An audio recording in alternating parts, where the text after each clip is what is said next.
How have you been? How are you doing? Good, good. It's been a long time since we've last seen each other. I know. Well, the divide between California and Toronto sometimes is greater than it should be, but Hollywood North. yeah, Hollywood North. I'm just so thankful that you're here, and also because you are primarily an animator, and your experience level is wide ranging as far as the industries, gaming, visual effects, and straight up animation. So, which way I guess we can get into that in a minute, but is there a story or like from childhood or something that brought you to the film industry? Is there like some inspirational aha moment, or Yeah, can you tell yeah. us a bit about that? Yeah, I know exactly when I wanted to become an animator.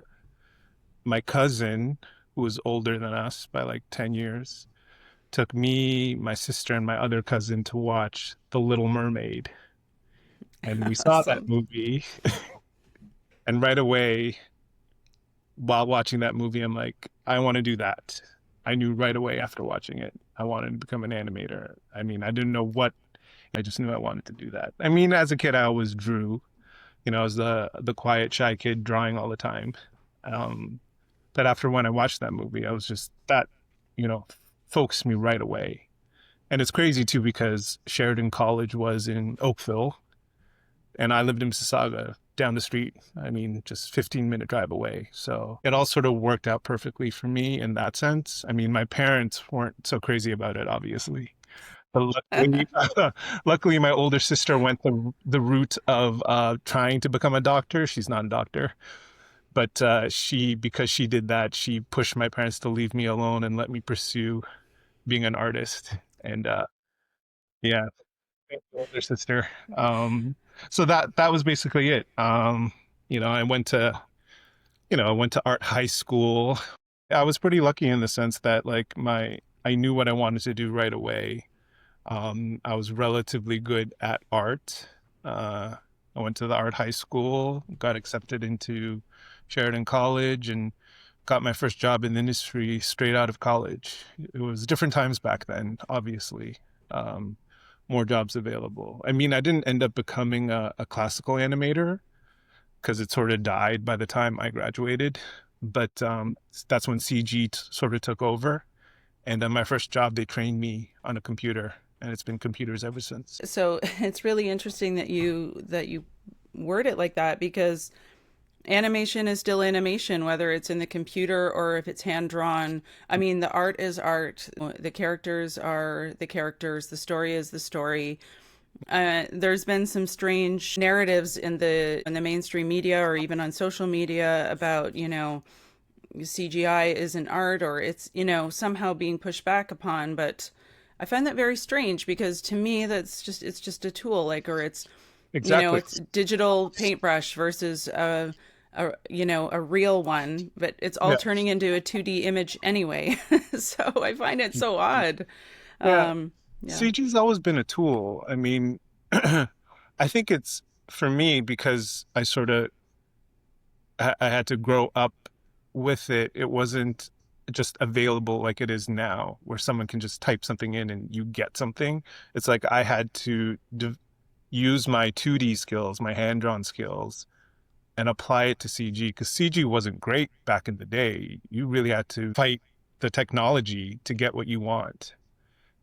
So it's been this like long learning process, not just for me, but like for the industry as well, to have what we have now. Hmm.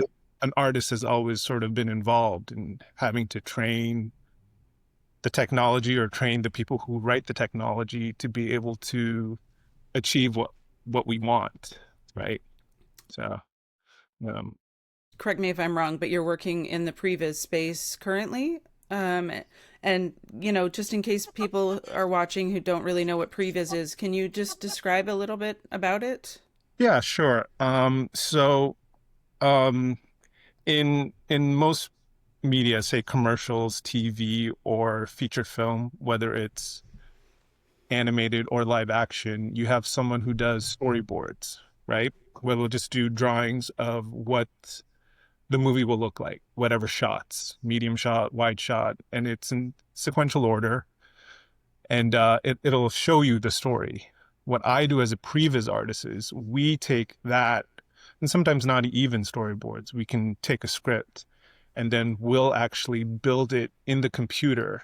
So we'll create the environments, the backgrounds, the characters. We'll animate it. It's not necessarily a high quality looking product, although it can be. I've worked for some studios that do very high quality previs.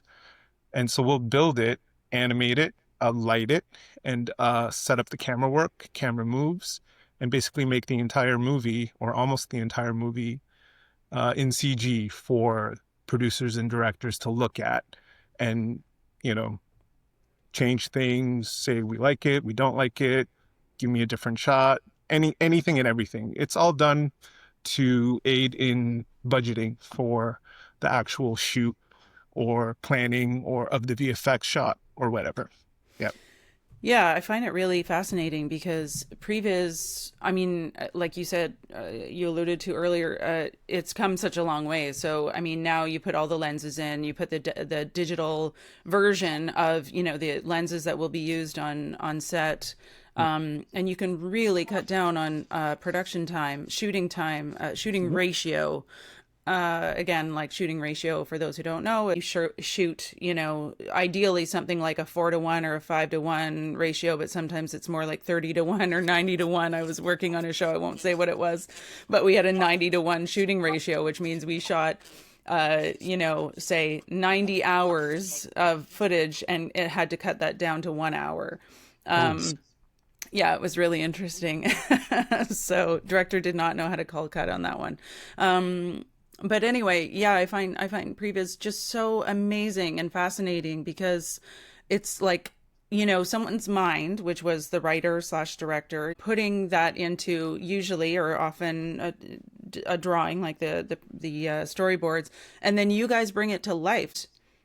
You know, it's almost like you guys are the unsung heroes because nobody really sees that product unless it's a making of or something like that. But you know, the film is based on the foundation that you guys have laid, and I find that just totally commendable and fascinating, and you know, kudos to you. So I started my career in previs 2008.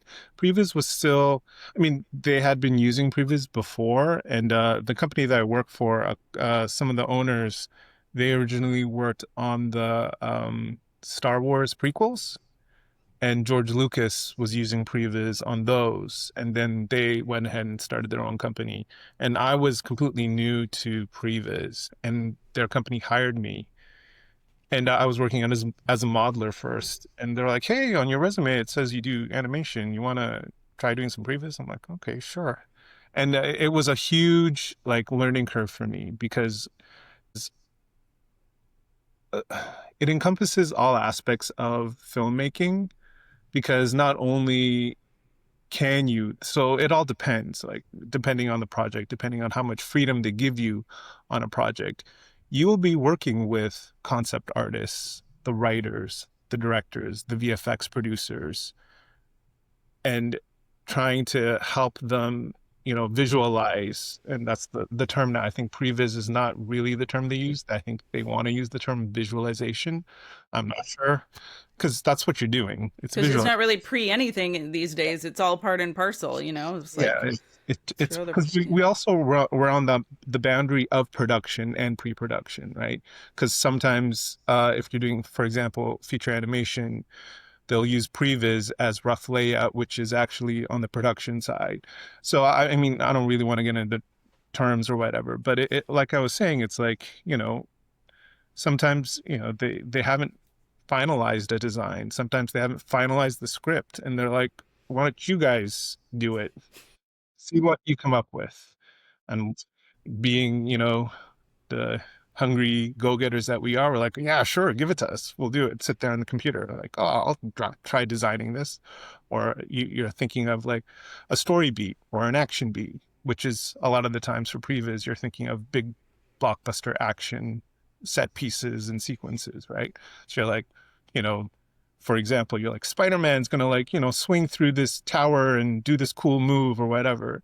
And the director and VFX producers will watch it and be like, yeah, yeah, that's great, like Yeah. job done, Done. right? Yeah. You know? Yeah. Well, I mean, at the end of the day, we're all filmmakers, right? I mean, anyone who works in animation, visual effects, gaming also these days, we're all filmmakers. And I just, I just think that maybe some people need to be reminded of that, that really Yeah. at the end of the day, all those names that you see at the end of the credits, because, as you know, we're always at the end. We're all filmmakers. You're We're a showing. giant batch of filmmakers making the Mm. film, it's like that's who we are. Yeah. So, I do. but Just to interrupt, I do want to yeah, mention though that I know a couple of previs artists that worked on a couple of the big Marvel movies like Endgame and there's so many I don't know, but the Avengers movies, and they actually got top billing. well, I mean, forget about work for a minute. I mean, do you want to like what kind of, because again, the whole sort of premise of our podcast here is to just remind ourselves. I mean, maybe we don't need reminding, but others in the industry and maybe fans or people not familiar with the industry who may be confusing animation or CGI with robots or AI. So, the whole point is to remind us all that we're human beings and we have a past, present, future. um, Uh, so I like to ask people about their hobbies. Like, do you have any hobbies? yeah, I have a bunch.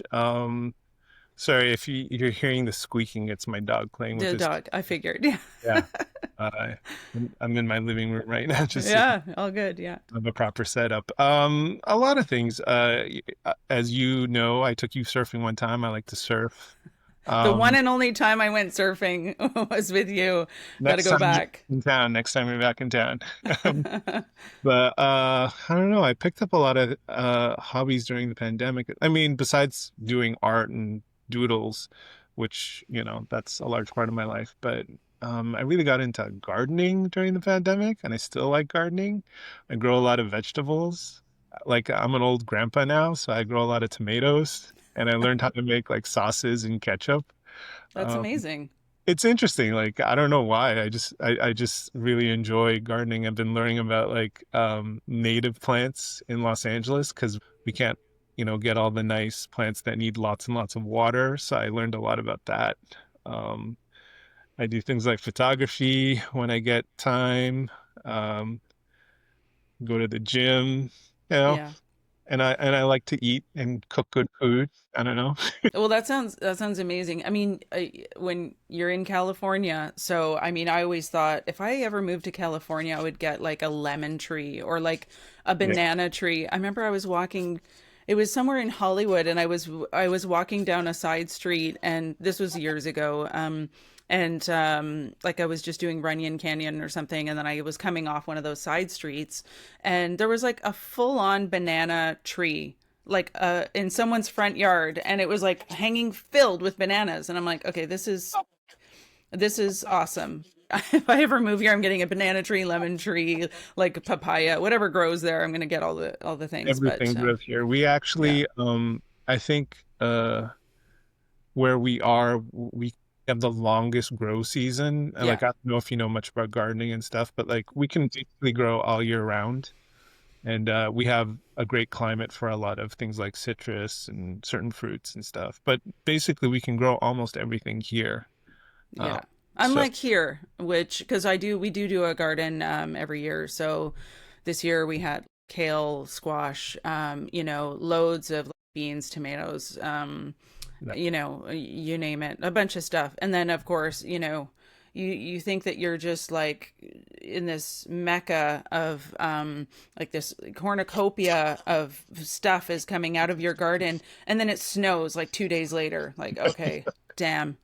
Oh, no. But I did rescue the tomatoes. Like I rescued all the cherry tomatoes off because I was like, any day now, these are gonna die, like any day. So I gathered them all. It's almost like a different thing altogether when you eat something that you grew yourself. Yep. And then you try to buy that same thing from the store and you're like, oh, it's a completely different vegetable or fruit or, or whatever. Mhm. Like the carrots, even we grew carrots, not many they weren't super successful this year, but the few carrots that we got, it was like, is this what a carrot is supposed to taste like? I mean, Yeah. it's like a different world Different. altogether. It's a huge difference. But well, what about surfing? Tell me, do you have any crazy surfing stories? Nothing crazy. I mean, I almost got pulled out in a rip current once, and I was new to surfing then, and did the stupid thing was jumped off my board and tried to swim in as opposed to paddle in because I was just getting scared. And then luckily, all these other older surfers are just kept shouting at me saying, "Get back on your damn board and paddle in, paddle sideways." I was like, "Okay, all right." And it was funny because I was right behind my friends 1 second, and then I turned my head around and they were like, 50 yards away. I was like, what's going on? And I just kept getting pulled back and back and back. And I'm like, oh, this is when the shark's going to get me. I'm gone. And then luckily everything was fine. So what That, happened? You got back on your board, and then what happens? Because if I ever find myself in that same situation, what are so you supposed to do? if you're getting pulled by a riptide or something, what you're supposed to do is you're not supposed to swim straight towards the beach. You're supposed to swim in a diagonal because the water's pulling you back Hmm. towards the ocean, right? So you're supposed to swim in a diagonal and hopefully get out of the rip current or the current that's pulling you back. So swim in the opposite direction at least. So you get out of that current. So that's Right. what to do.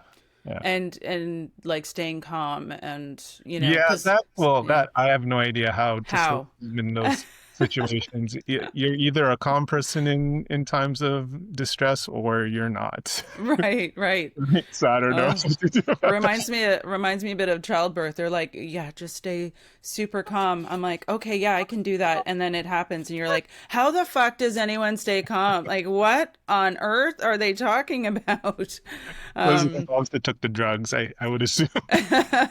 well, Although, yeah, I took the drugs the first time, and then the second two times, I was like, oh, I'm not going to do the drugs this time. So I had my second two at home, but oh wow. yeah, so but anyway, I didn't know at the time, but my middle child was 10 pounds. So I'm glad I didn't know that in advance because yeah, he was born at home without any medication or anything. Well, I mean, look, we've talked a lot about AI and stuff, so I don't want to get too much into it, but like are you guys like feeling some of that, existential crisis that some of us are feeling up here or like what are the animators saying about the whole AI thing?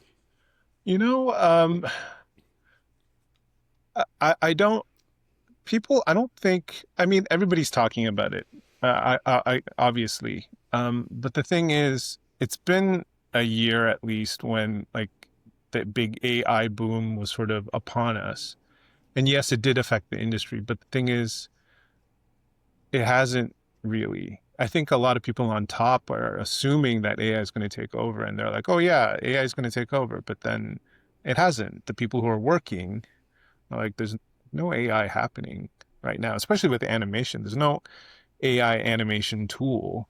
You know, I think there are certain like distinct areas that AI people are using AI. Like I could only assume that people in visual development or concept art are using it Concept to art, yeah. help them. But I mean, we mentioned before, AI is not there yet. And the great thing about it is like, design me 10 types of, you know, army tanks, and then I'll choose the ones I like, and then I'll use those and, you know, paint on top of it to make it better. It's because you're not going to get exactly what you want with AI, you Yeah, know? so it's like basically a tool for kind of inspiration or some quick ideas, and then like a Yeah. human being still needs to go in Yeah, there yeah. and do all the things. Yeah, It's always going to be that way, because someone has to make a decision. You can get AI to, give you thousands of iterations of anything, but someone still has to choose something. Someone has to have an eye for art, and you know, and they have to have that, you know. the direction, and they're like, well, this is what the whole movie, the feel of the whole movie I want it to look like. And then they have to take all those elements, put it together, and be like, well, I like certain elements of this, but I want to change this. Someone still has to do that. A computer doesn't have taste. It just spits something out, and you Yeah. tell it to design whatever style you want, but you're always going to have someone on top saying, well, can I, can you change this? Mm. You change that. Someone still Yeah. has to change it, you know? And that person is usually an artist, you know, Yeah. and they know how to change it just right so that it looks good, you Yeah. know? So I don't think AI is that smart yet. And I Right. don't think it ever will be, because it's sort of, what is art and what is taste? Like, that's totally subjective, you know? Well, and art is always, art has always been the expression of the human soul, right? So, Yeah, I mean, exactly. look behind you. I don't know, are these pieces of Oh, yours or friends of yours or friends what's of mine. Yeah, yeah. Poster which an artist painted, and right. photography that a friend took, and another artist that I really like, and a print that I made. Like, someone did that, and they took, it took time and dedication to come up with it, Yeah. you know? And it's an expression of, again, like the human soul is not replaceable. It's you can't you might be able to teach an AI powered robot to cut hair or something one day, but Mhm. people don't people don't want just their hair cut. They want to go and talk to somebody. And they, like they want to. I mean, I'm not really like that at the hairdressers, but when I go there, there are people and they're pouring out their whole life story to each other. And it's always been like that. People don't go and just get their haircut to get their haircut. They go to have a human connection, to connect Yep. souls with someone, to, lean on someone for ideas. Mhm.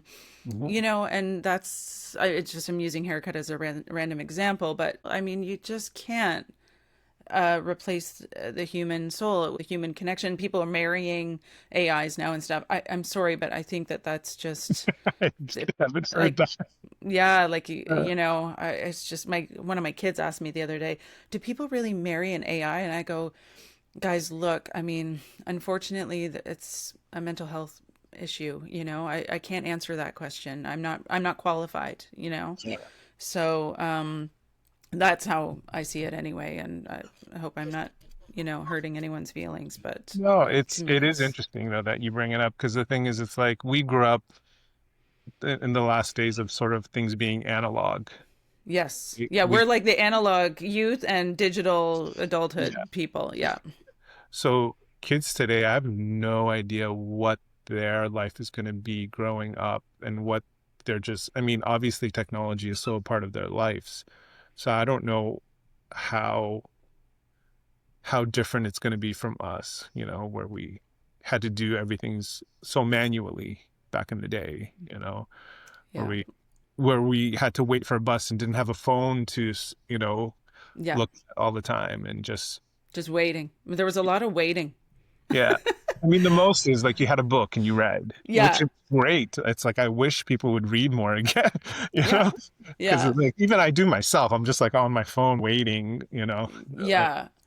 I started to have screen-free evenings like Monday to Wednesday. I'm like, that's it. I'm turning off like no anything after dinner. And yeah, I read a book. So I'm, reading some Philip K. Dick and just like, kind of getting back into my love of sci-fi, which has been lifelong. And I'm like, yeah, I just want to start enjoying analog things again and just do that, and just carve out that time and do it.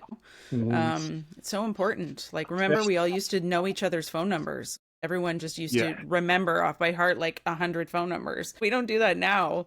Yeah. No, good luck to everyone if there's a huge like something, and then like, I don't know my parents' phone number, I don't know my husband or my wife's phone number. It's like that's what's gonna happen.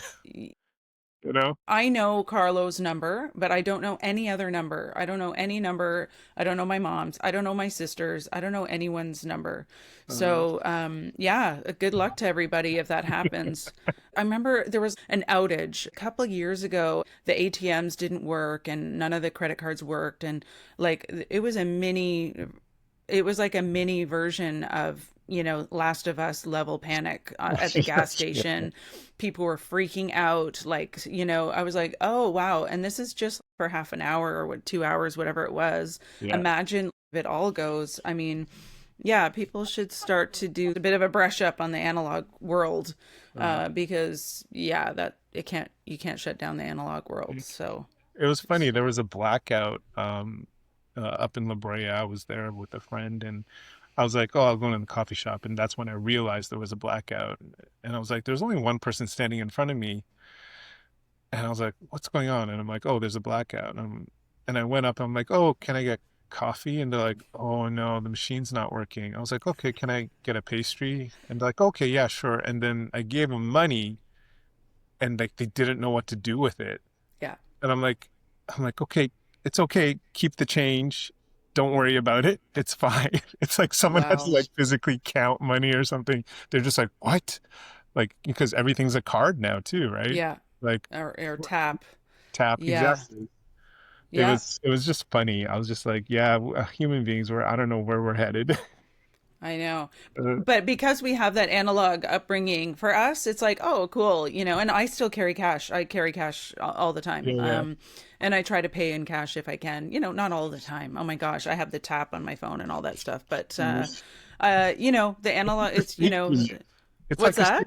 it's a safety net thing. You're Yeah. so brought up to always have cash just in case. Yeah, like because we grew up that way, but the the kids,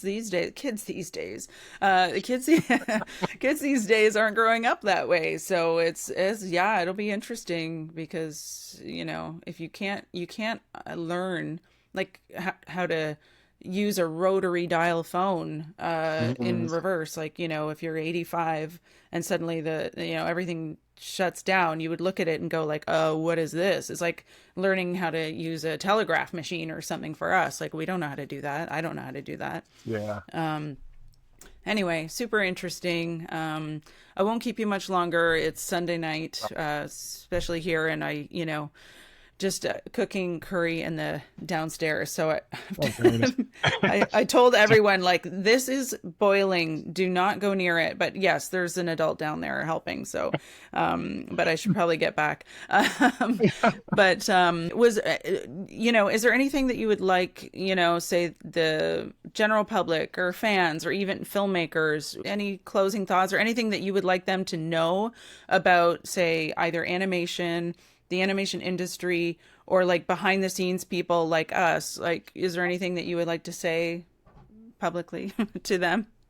I would hope that um that the people say for example I don't know because I've encountered some directors and producers that really do appreciate the work we do, but then there's people who have, it almost seems like they have no idea why we're there and what we're doing. Movies are a giant collaboration with so many people, whether it's anything from wardrobe to VFX. Like they're there helping you make your vision come to life, you know?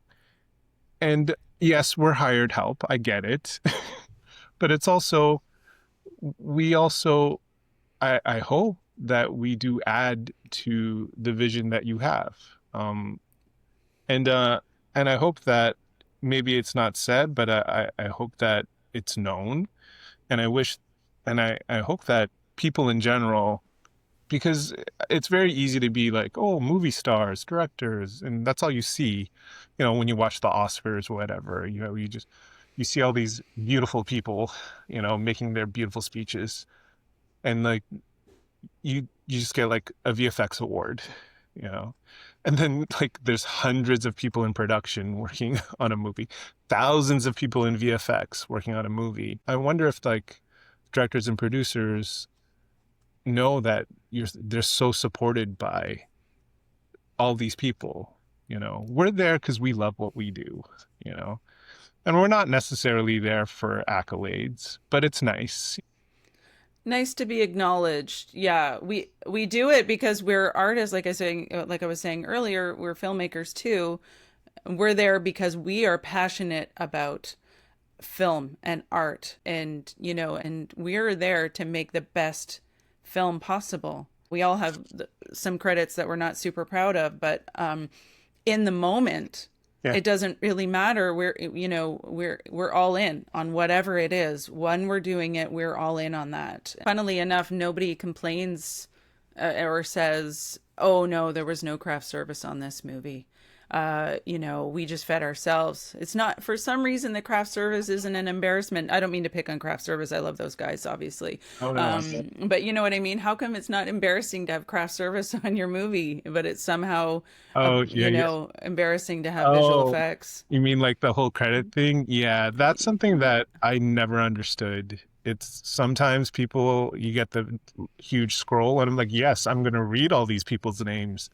And then some of them you're just like, oh, they just get the company. I'm like, there's hundreds of people that work at that company that, Yeah, they put in, 60, 70 hours a week on that movie. And you're like, it's just a yeah, name. It's yeah, just a name. yeah, yeah.